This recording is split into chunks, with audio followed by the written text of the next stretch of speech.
Mwongeye kwirirwa abakurikiye TV yacu Vumbura TV, nk'uko bisanzwe rero uyu munsi ngiye kubereka akantu k'ubwenge, ngiye kubereka uburyo ki wakwitaba abantu bawe ukoze muri fingerprint yawe. Twihuse rero, hari igihe uba uri mu kazi nk'umuntu yaguhamagara ukifuza kuba wamwitaba ukoresheje fingerprint ya telefoni yawe, kandi twese byatworohera.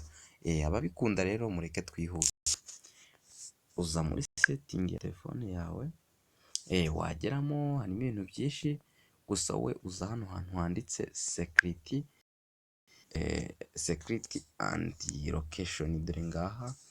Wamara kuhagera ukahakora ukahinjira, wamara kwinjira ugasangamo ibintu byinshi: Google Play, Protect, Security Update, Find My Device, Screen Lock, Fingerprint, Face in Lock, Smart Lock, Location. Uhita uza hano handitse Fingerprint ukahakora, usangamo ibintu byinshi.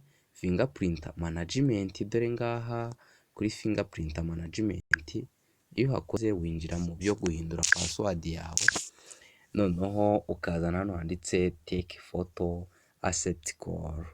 Gusa twebwe rero urabona, reka mpafunge kuko njye nari narabifunguye. Iyo ushaka kwemeza abantu kujya ubitabira binyuze muri Fingerprint, uhita ufungura aka kantu ka kabiri muri kubona ahangaha, aka ngaka.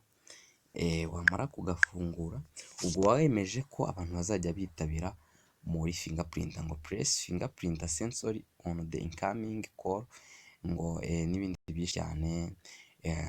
Ubwo rero uhita uhafungura nyine nk'ibisanzwe hano ha kabiri, ukaba wemeje ko abaguhamagaye uzajya ubitabira muri Fingerprint ya telefoni yawe. Ciao ciao, ndabakunda cyane, muri kumwe na Manishimwe Vincent. Kanda subscribe dukomezanye no muzo utaha.